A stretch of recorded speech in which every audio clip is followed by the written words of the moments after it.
Hey guys, this is the first ever episode of the Daily Chill. I am your host, James Randazzo, aka Coach, aka Jimmy, aka I look like Mario right now. I am joined by today two beautiful, handsome, strapping men, Kevin Major and Marco Barron. How are you guys doing today? Top. Hanging in. We're doing good. Great. So obviously this is a really sensitive time in America right now with COVID. We already had to deal with, Kevin saved my life a couple times during COVID while I was up at the lake house. And now we have something that's the forefront for the Black community, for us, the white community that we need to learn about. And Marco's been doing a really good job trying to learn as much as he can over the week. I've been seeing those posts on Wrestling Chill, really trying to be a forefront to really for us as white males who, don't really understand the plight of somebody in Kevin's shoes. And I don't want to, this isn't time to take light of anything. So I just want to throw over to Kev if he wants to say anything before we get into stuff. Yeah, I mean, I definitely appreciate, what do we got? My fault. I definitely appreciate, everybody doing their part and, trying to, get a little bit closer to understanding, because that's really what we need right now. We need to understand each other. And, I think the biggest thing with, after all the madness we saw and after all the looting and all that stuff, I think the media was kind of forced to kind of show the unity. So I have been appreciating that a lot. Like, I'm trying to, really look at this from the other side, and just how other people are looking for understanding. I'm accepting that understanding, and I'm doing my part on that too, because, you can't have a one-sided apology, acceptance and all that. You need to kind of see things from every lens. And I think as long as we're doing that, the healing will definitely start. And obviously, with Goodell coming out with something like that, I think that was the first step in the NFL with how they kind of they were a little negligent when Colin first kind of stepped out in the forefront of this thing. And it's good to see Goodell try to rectify that. I know a lot of people, at this point are just looking for next steps on how we're gonna get this thing done, because it's one thing, I played on sports teams practically my whole life. I'm sure you guys have too. That unity there, but not only just, playing the sport, how a locker room could be and how you galvanize and how it becomes a brotherhood no matter what race and creed or anything. So it's been cool kind of seeing everybody, team up in a sense after we got through all the madness, which is, kind of inevitable when protests ensue. So I think, you hate to see, people at odds with this, but it kind of was one of those things that had to take its course. And now I'm definitely ready for next steps on what the sports community will be doing, and then what our communities will be doing, like us. And just when we get done with the pandemic, what are we actually going to do when we go back to our lives and we're not forced to kind of sit and understand other people's plights and understand the Black communities plight. And I just want everybody to draw closer to each other in times like this, because I do feel like the understanding is there more than ever. But it's one thing to kind of understand, and when you get busy again, you kind of revert back to your normal lives of not being racist per se, but also just not feeling obligated to say anything. So I would love for people to kind of keep the same energy, as the kids say. But I definitely will be looking for more and more ways that I can help, and people reaching out to me and wanting to hear my side on things, and use forums like this, I think are beautiful. So we just need to keep it going. No, I appreciate it. You know I love you. You're the Will Smith to my Kevin James hit. So Yeah, we still gonna we still gonna get hits done. I know yeah, exactly. a lot of people have Yeah, been looking for exactly. that reboot. So World tour is I'll back be a on. light skinned Will Smith. Wait, Will Yeah, Smith is light skinned. I mean honestly, just like as a white male, I need to learn more honestly on the opinion. I don't see stuff like that. I love everyone. Like I don't care if you're gay, you're, transsexual, what you are, what color you are. Honestly, I only judge people on their character, truthfully, and if they're an ass to me. So you have never been an ass to me, and I love you to death, and I love Marco to death too, because you guys are good characters, and I'm sure our producer Luke is as well. Shout out Luke. I Luke. don't know. I think he's Cool Hand Luke. I think that might be his nickname. Who knows? But Yeah, that's the obvious choice. That's the I'm obvious choice. excited for him too.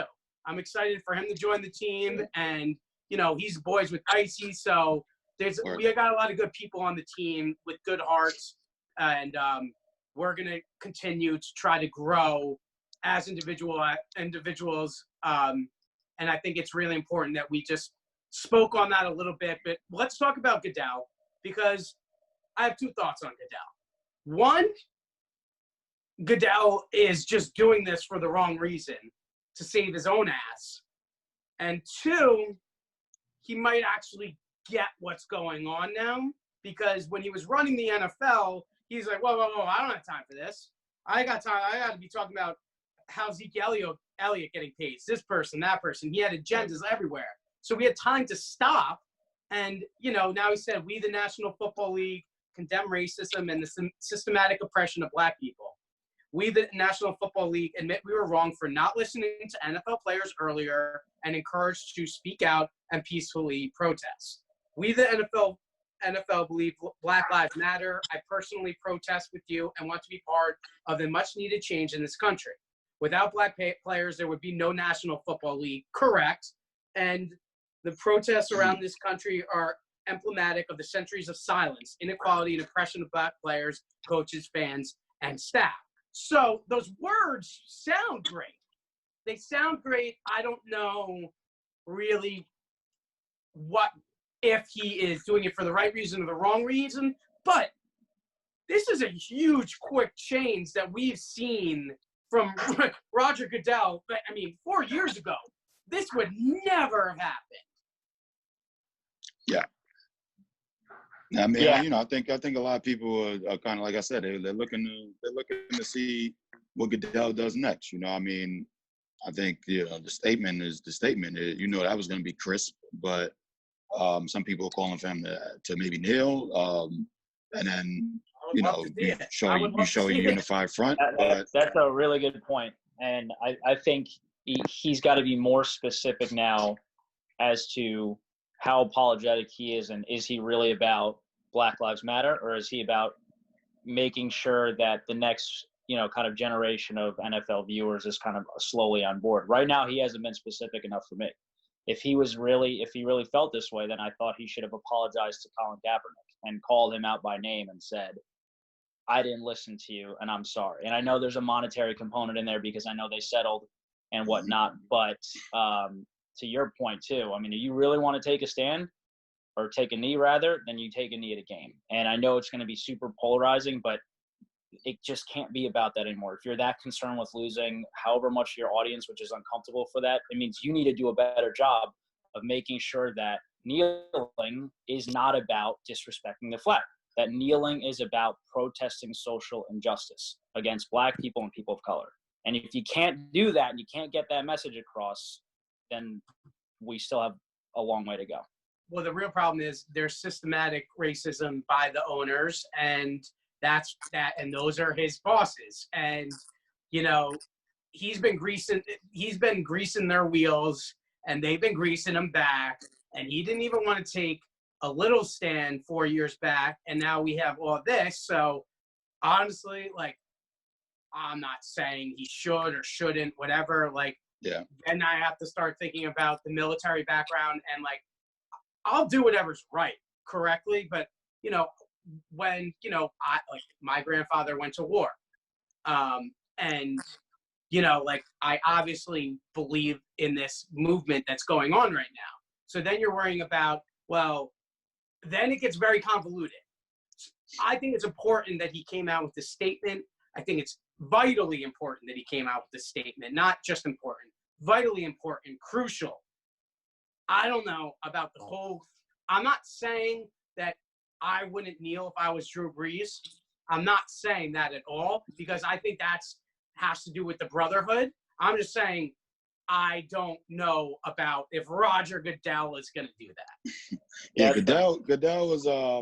Goodell could be possibly looking at putting his job on the line for this movement. But if he puts himself out there like that, I don't think he's gonna have anything to worry about professionally if he goes out on a limb like that.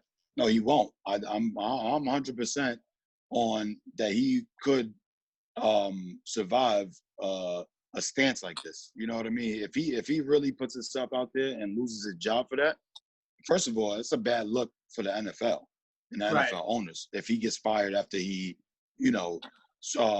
puts himself out there all the way out there for inclusion and having everybody on the same page.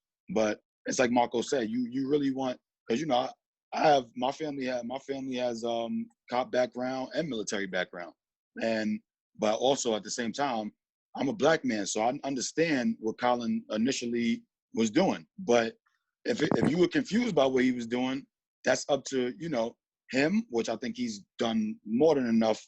A lot of people say he's a little silent, but I think he's proved more than enough on what he was trying to get across. So now it's like you said, Marco, it's up to Goodell to kind of tame those fires on maybe apologizing to Colin on, and I don't want a roundabout way, but in kind of a roundabout way where it's not really messing up the lawsuit and stuff. But you could do different things, whether he gets a job or not, anything like that under the sun. But I do think there's steps he could take and kind of forcing the owner's hands too, and then kind of to giving his audience the knowledge that he's kind of seemingly gaining right now. So it's gonna be a tough job, but I think if he puts himself all the way out there, it might be a tough decision for anybody to fire somebody that put themselves all the way out there like that. And if he does, I think he still will be better for it. But it's easier said than done. But it's something I agree completely. I think that Colin Kaepernick right now is more than a football player. He's, he did everything. Like, he is, you're never going to think about Colin Kaepernick again, think football player. It's a disgrace because he ran for 181 yards against the Green Bay Packers. He would have been the Super Bowl MVP if it wasn't for a PI against the Ravens. So he's bigger than that. And, like Ali was back in the day saying, he said, why is everything called everything good is called white and everything bad called black? And he's really taken on that Ali role, whether or not he's the best quarterback in the world or the worst going forward or never plays another snap in the day. So, you commend people like Colin for sticking up for what he believes in. We stick up for everybody for what people believe in. If there's a gay man that's being oppressed for being gay, we should be sticking up for these people. It's just pretty plain and simple. It doesn't matter if a person has a creed, a different religion. We should be at the forefront of the oppressed because that's just the way it should be. Yeah, it'll make us better for it. But Goodell definitely has some tough decisions to make. But the one angle on it is there's right and there's wrong. So I think if he does do right, he'll be remembered for that, just how Colin is too. So yeah, we need to see specific results. So we need money put your money where your mouth is. We need to see the investment in programs. We need to see more black coaches, more black staff and ownership, and just the numbers actually change within the NFL. Yeah, can we get Eric Bieniemy a head coaching job for Christ's sake? Right. Oh, yeah. We won't see this much outrage if the playing field evens like that too, Marco. So the outrage won't be there as much. Still struggling to understand how Colin Kaepernick is not a quarterback in the league. I don't even know. Yeah, I don't think he wants to be anymore. I'm not saying that. I think that he is better off not doing it. Why would he do it at this point? I mean, if he loves football He's and better than Luke Falk. He's better than all these guys we're talking about. These backups. That's like somebody saying to you, James, well, no more sports jail, but you got a job, so. No, but if I listen. I'm just saying his passion is his passion. You know what I mean? No, I know. I just don't know. Listen, I don't know. I'm just not saying now. Last year he wanted to play. He worked out with the team. He did everything he had to do. I'm just saying now, today, does Colin Kaepernick still want to play football? That's all I'm saying. We'll find out. Be a good look. I want to see him in a workout. I mean, yeah. Really what it is. I've been saying it. I've been saying it since day one. I've been saying it since last year. He's a top 20 quarterback. And these billionaires and John Mara came out and said it. He said, I would take the guy. It's my fans that won't take it. So that's basically saying Giants fans are racist.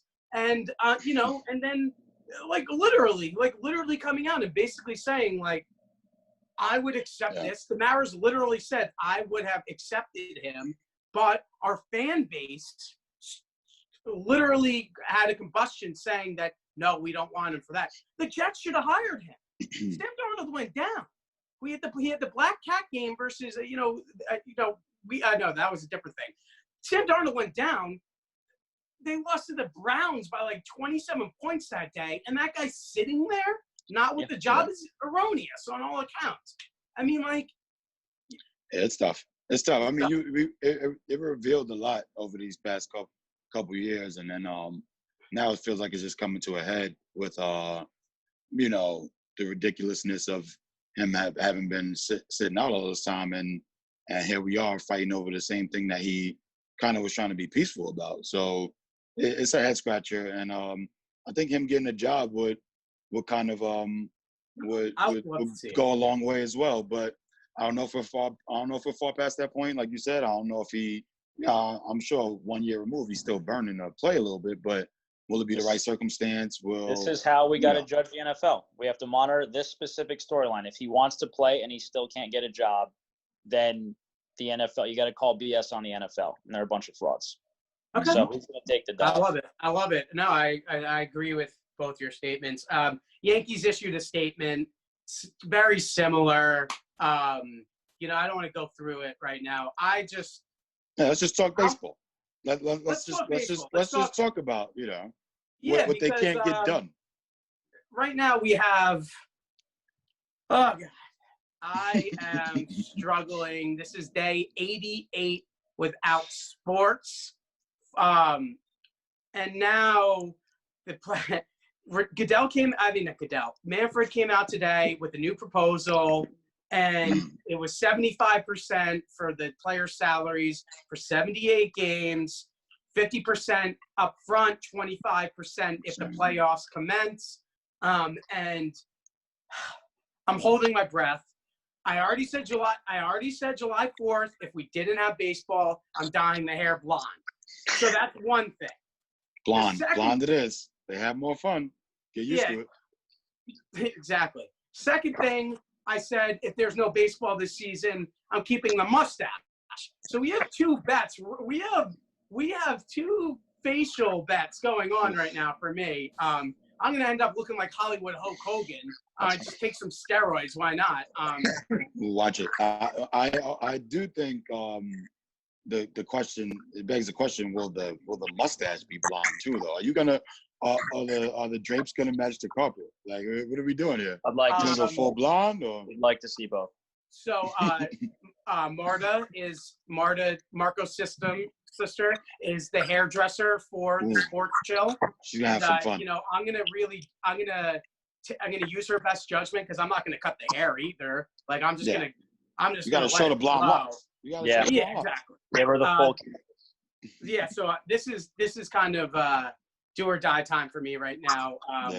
Also with Manfred as well, because I love the guy, but if he can't put together 48 games at least, which is the thing, I'm going to have to just – I might have to just be – I honestly might just have to, like, give up and just become I I don't know. Just Once take upon off a the time, spring. we sat back on Major and Dazzle podcast, and it seemed like a far cry, but I just was I was hopingly saying the NBA comes back, and it looks like they might be the guys, man. Because I was saying NBA just because they were in season. You just thought it could get done, but if it extended, I thought baseball probably be the thing, just because they were on the horizon, and just to see them backsliding like this is crazy. It's crazy. I don't know. Yeah. I don't know. What are we gonna do, Marco? What are we gonna do? What's the prediction now? I mean, what's the best guess as to where my guess? How many games? I'm guessing. So 50? the All-Star game every year is around July 12th, July 14th. Let's just say, give or take 5 days. I said I've been keep on backtracking little by little. So I'm just moving the fence. It's what like Max Kellerman and the best of them do. You just keep on moving back the fence a little bit. So it was Brady July Hill. 4th. Then I said it was going to be 7/11 for my mother's birthday. I like But that. Trevor Bauer said July 17th. And that guy has been so vocal and so out there that you're just kind of have to be I'm gonna be half glass full and just say July 17th now because I'm terrified. You're truly am believing in terrified. Bauer? You're believing in Bauer. Okay. Listen, I don't want to. I have a lot of good things to say about Trevor Bauer and a lot of bad things to say about Trevor Bauer because that guy's as talkative as me. But he knows what the players want, and the players are in control. The players are in control. The Major League Baseball Players Association is so powerful that it's impossible for any commissioner, being Rob Manfred, and I love Manfred, and I'll die on his hill because I think he actually does. He's a smart guy, and I think he makes a lot of good decisions. But he has to come down with the hammer. He has to throw the 48-game thing down to say, you guys have to play 48 games. And if they don't play the 48 games, you just find AAA players and you gap this together because you do not want to go into the winter with these meetings. It would be a disgrace to baseball to do that. Well, the big question is if you don't play this year, I mean, what sort of permanent damage is baseball going to suffer if you do not get something on the field this year? That's the biggest. A lot. It's going to be irreparable. Like, these players don't understand. Like, they all think it's a joke, and they all think it's funny now because they're more powerful than. But this is going to be horrific. You want to talk about like guys like Jason Dominguez, and you got young guys like Gleyber Torres who hasn't even gotten his slice yet. And you're like, you never know. These guys might not ever get their slices because the MLB. Thank God that the Yankees are good right now, and thank God there was an Astros cheating scandal, or nobody would care about the MLB right now. Literally nobody, no one. Their best player is Mike Trout, who doesn't stand up for anything. You got guys like you got. Where's Trout? What? It's a great question. Where's Trout right now? Where's Mike Trout right now? Where's Mike Trout? He's not a leader. And that's what Manfred was saying about Mike Trout from the very get-go, that he didn't want to put himself in his face like LeBron does, like whatchamacallit, any of these guys. They wanted, like even Peyton Manning. They understand that they're the forefront, the leaders, and they stay silent. And that's the real problem with the MLB players is they're like, oh, the PA they'll take care of it. I don't have to worry about anything. We're strong. I don't have to worry about it. So it gets really frustrating for me because I'm just here deciding whether or not I should go viral tomorrow. That's the real question that's going on in my head right now. Do I turn into Vince McMahon tomorrow and drop another bomb? Because it's getting to be enough. And I'm fed up. I'm fed up. That's a great question, Margo. They might be on the point of no return, man. If they can't get at least 50 games in, it's not gonna be a good look. I know. I'm nervous. I'm nervous. Cutting down your season because you can't agree for money during a pandemic is not going to bode well going forward. No, I think you'd have a lot of people permanently close the chapter on baseball, unfortunately. So I think the situation's more dire. But as I understand it, right, they're making some progress, but what, are they still pretty far apart? It's the players laugh at the new proposal. The players, honestly, I'll say this: the players are a bunch of jerks. They are at this point. They are, and I'm not going to use profanity because this is episode 1. Let's get to at least episode 7 without it. Actually, that's not going to happen. We have Paul on tomorrow, but that's fine. We're clean. I'm just fed up with these players who are just like that are outright complaining about 75% of millions of dollars. It's pathetic. We had guys, and I said it, we had guys that go to war, that went for war, that played for pennies. Yogi Berra was a car salesman. You know what I mean? He was at D-Day. You want to talk about people's, the country back in the day. Yogi Berra was on a gunner at D-Day, like saving his life, trying to save his life for this country, whether or not we love this country today today or not is a completely different subject. But we have guys doing it for free and risking their lives, and now we have guys that don't want 75%.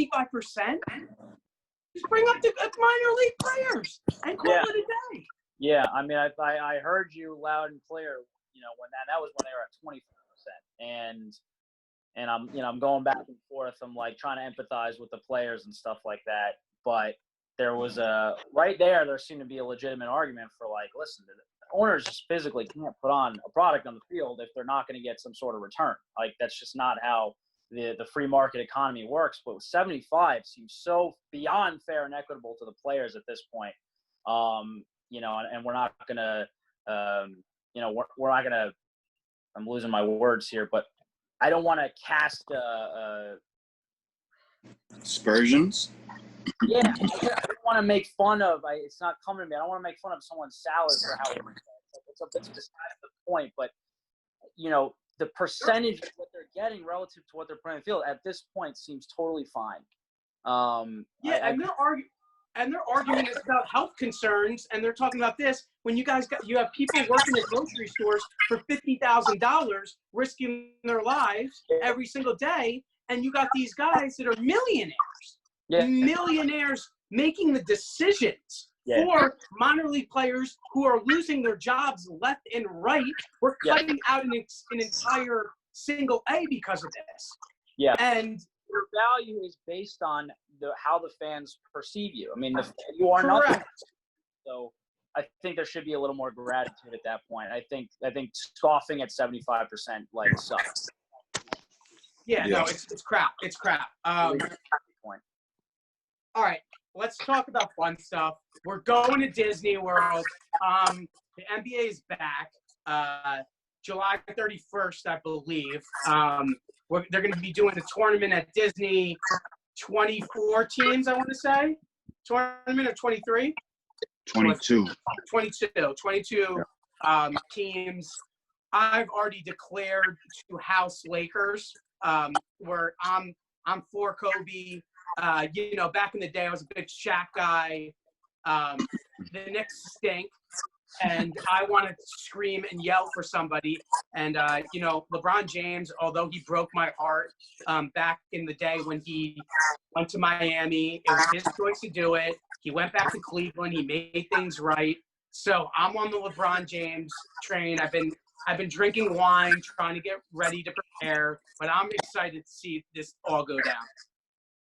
For sure. This is going to be a good look. Like I was alluding to it earlier with me making a prediction that the NBA was coming back, just like blindly hoping for it. But it looks like they might be, they're the ones at least that have a deal. So, if we're going to jump on any bandwagon, I would love to see the Kobe narrative play out, like we talked about a little bit before when we were discussing The Last Dance, and that's kind of like the last time we saw Kobe, discussing or on screen in a basketball sense.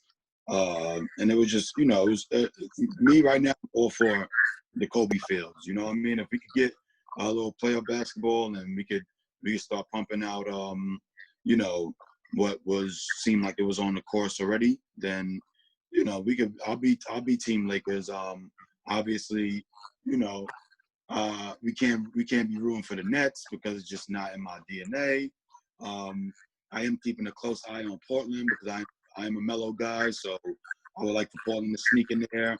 And you know, if they ruin the Lakers season, I might not be too upset about that because, you know, but then maybe Portland goes on a run and you know, but yeah, I do want if it isn't Kobe narrative and LeBron doing his thing, I would like to see one of these teams maybe get hot and then, you know, kind of like a Golden State Warriors that year when they beat the #1 seed, or even like the Knicks when they beat Miami in #1 seed and got all the way to the finals. I would like for a little team like that to emerge. You know, that'd be cool.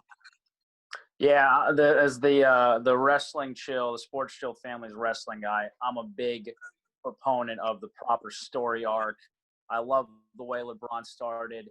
And looking back, I appreciate the fact that he just completely turned heel and into a bad guy and sunk everyone's heart with that damn taking his talents to Miami thing. But it was he's back good now though. He's back good guy. He got back into the good graces. He won it for Cleveland. It was a heartbreaker when he lost the game against the Trailblazers the night after, or the first game back when Kobe had passed. That one hurt, but I think seeing him and that team win would be a really good finale to this whole thing. Sorry, I'm just going to drop a little key for us. We are starting a Lakers chill. So a Lakers chill will be up and running. And look at me, this face. This is the face of the Lakers chill. If you guys want to join and talk about it, but it's time. It's time to really. We going to the West Coast? We going west? I mean, we have our family out in California, rooting them on. We got some correspondents out there. We have a few. So I think it's only right. And listen, when 5 months ago, I would never have said this. I would have said, I don't care who wins, shut down basketball, whatever. But when Kobe died, a little bit of me died that day. You could say 1% of 100 of me died that day. And I think it's vital that LeBron does this. Like, not only am I rooting for him, I think this is going to be vital. If he wins this and he wins one more, he wins 5 total. I don't think it's. I mean, then you really have the Michael talk again, because what the Last Dance did was it separated them again. Yeah, whoa! I was not expecting to take that hot coming through the camera right now, but god damn, I don't think it's going to be still close. Jameson Randazzo. I want to pump the brake a little bit right there, but yeah, it's going to be good because we can argue about it for hours, but. I mean, my God. You give them 5. You give them 5 rings. But the Last Dance for me, I mean, it's not even close. Right, because Michael Jordan's guys were doing that, and Michael Jordan's guys were doing the documentary. Listen, Michael Jordan is right now here. LeBron's here, but just watch what happens. I mean, Bronny's a freshman. You don't think he's going to stick around and try to get a couple more ships? That's how Shaq got his 5th. We'll do a little fact check. You know, Brown will have 4, I believe, if he gets one more. But so that'll be, you know. No, I meant 2 more. I know. If he does if he gets 2 with the Lakers ultimately. Okay. Right. Yeah. Well, I think one more with in another city would you know, it's not going to put him. I think honestly, LeBron is, if we talking about just accomplishments, and he's in the stratosphere, but it's preference now with LeBron and Jordan. It's like, do you want a killer? You know what I mean? Like, that's why people love Kobe. You know what I mean? Like, LeBron still will kill you with not having a score in a quarter, or that just wasn't Jordan's MO. That just wasn't Kobe's MO. They were going to go down. They were going to, you know, shoot their shot, and if for better or for worse. And usually, they got great results. Kobe to the tune of 5. Obviously, he's probably the closest thing we've seen as far as Jordan S. But if we're talking about stratosphere in the same neighborhood, I think LeBron's already there. All he can do now is just, if he gets the polarizing 5th like Kobe, or like a 6th, which would be crazy, then you can't really deny him. But it's just think, like, even if he gets the 6th in the sense, though, you're gonna have Jordan people that are saying, 6-0, 6 in the, this, that, and third. So, I think I like what Kobe said on that doc when he said, stop the comparing, and even LeBron has come out and said it. It's like, listen, MJ's our OG. We're not on, even though I think, LeBron and Kobe, they secretly were chasing him. Let's be serious. But, let's take a step back and let LeBron finish out his career. And, because the only time I'm really going to have the discussion is when LeBron's not playing anymore. I don't feel comfortable saying, hey, there's no way he could pass Jordan, or he's unequivocally not as good as Jordan. Because here's the path. The path is to win one in LA, New York, and then to navigate into New York. And if he wins, listen, Bronny has I would 3 love years. that, but he's not built for New York. If he was built for New York, he would have came when he was at the optimal point. He's not going to come washed. He could still navigate, just because he's so powerful just as a human right now, because of, his humanitarianism everywhere. And now he's like legitimately top 10 most powerful people in this country right now. So if he wants X, Y, and Z on his team and wants the league minimum, I'm not ruling anything out, because I see what he's done. And now I'm just starting to think, how is he going to navigate this? How is he going to, because he's basically playing Monopoly at this point. And he has Boardwalk, and he has Park Place, and you know what I mean? So he might have to get the whole side. He might have to get the greens too. To say it, I am not saying if he wins one this year that he is better than Jordan. I am not saying that at all. I'm saying if he gets 2, well, I'm opening up the conversation again. You can open it up. My final thought on this is, though, are we discounting the fact that if Jordan hadn't taken 2 years off, would he have won? I don't think the second year, like the year 95 that they lost, was like he came back midseason, was completely out of shape. You could also say that could have been right in 8-time. You could also say that. He could have won in 99. He could have won in 2000. He could have won in 2001. They broke the team up. Yeah, but you could have said the same thing about the Miami Heat. He could have just stayed in Miami and won as many as he wanted to. Yeah, but I didn't care about his city. I hate that arbitrarily money-infused, grab my friends, call every single guy I know, and bring him over to the team mentality. I can't stand it. Yeah, but Scottie Pippen, don't downgrade Scottie Pippen. I know, you're right. Scottie Pippen and Dennis Rodman and Steve Kerr and Horace Grant. Wow, you got some. Bill Wellington was a body. Luke Longley.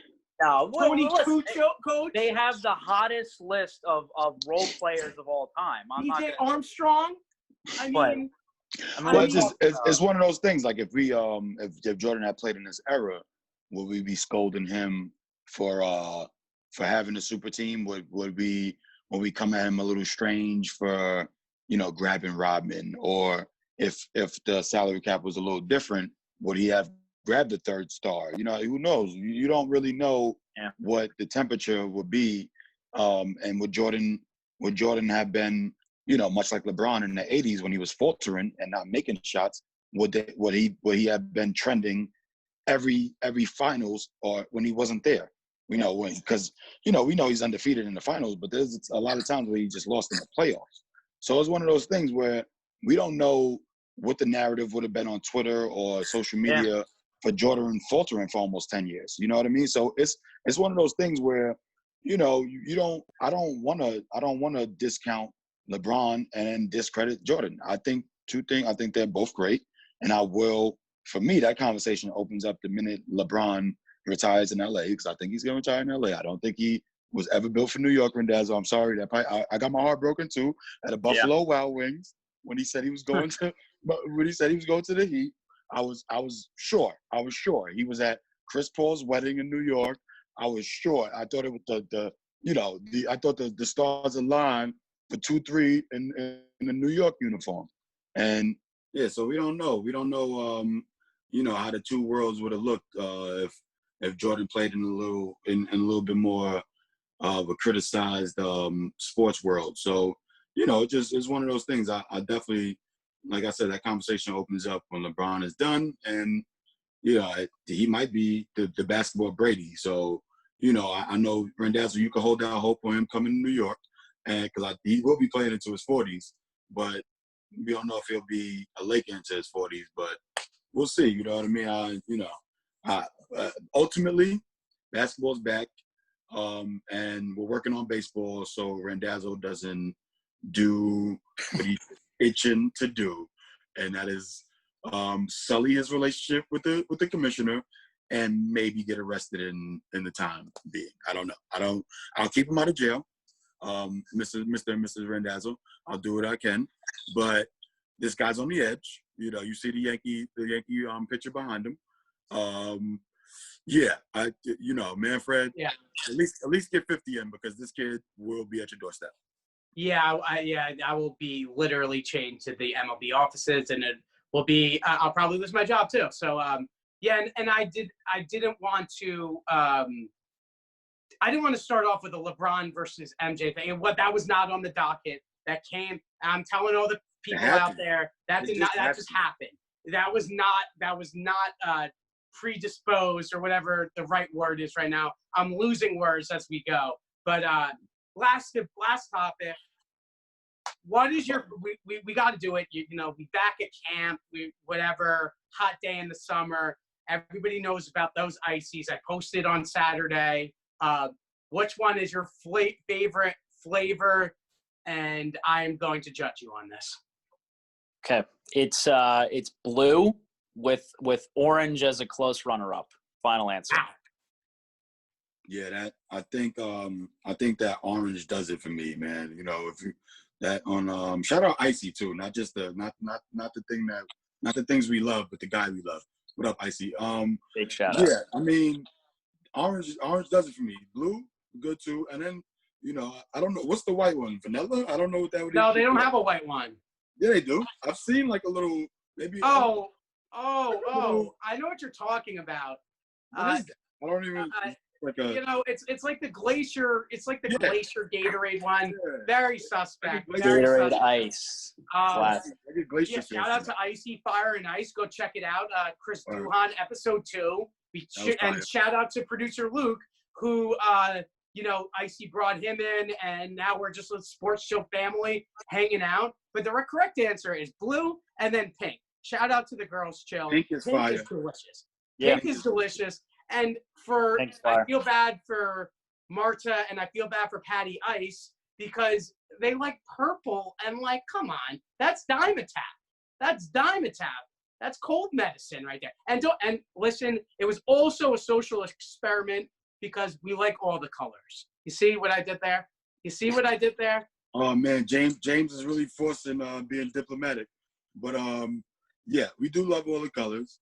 Purple, I was on the fringe there. I didn't want to, reinforce any stereotypes, if you guys get that joke. But it just is what it is. I definitely enjoy all of the colors. Shout out to Luke too. Should we bring Luke into the fold now? Should we? Yeah, if Luke can come in, Luke wants to come in at the end, let's see if we can get Luke in. Yeah, I'm in here. Luke's in here. Luke, how you doing, man? I'm all right. I've been enjoying this. All right. Let's do it. We're going to do 2 questions with Luke. First question. Marry, date, ignore Kendall, Kylie, and Kim. All right. I'm marrying Kylie. Smart. Bank accounts and all. Ignoring Kim. Ignoring Kim, and then Okay, and you're dating Kendall, and that's a very good answer right That's there. the correct answer. That is There we the go. correct answer. That's the correct answer. And then second question I have to ask: are you a Yankees fan? I'm a Yankees fan. Oh my God, love this There we go. guy. You see this? I Who's your passed favorite the player? test. Who's your favorite player? Good question. I mean, I guess it would be easy to say Judge, but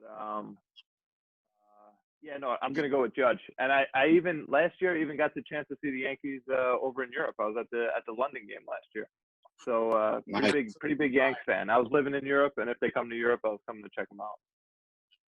Did we just become best friends? I think so. All right, thank you guys.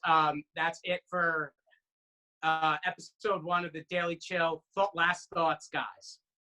Final thought from me, wrestling show going live with Jay Bushi, John Rubel. Unbelievable job protesting. He's also the light heavyweight champion of World of Unpredictable Wrestling, so I'm excited to talk to second guy from that promotion. It's going to be a lot of fun Thursday night. Don't miss it. Sweet. Yeah, final thoughts is, NBA's back. We've been waiting for it.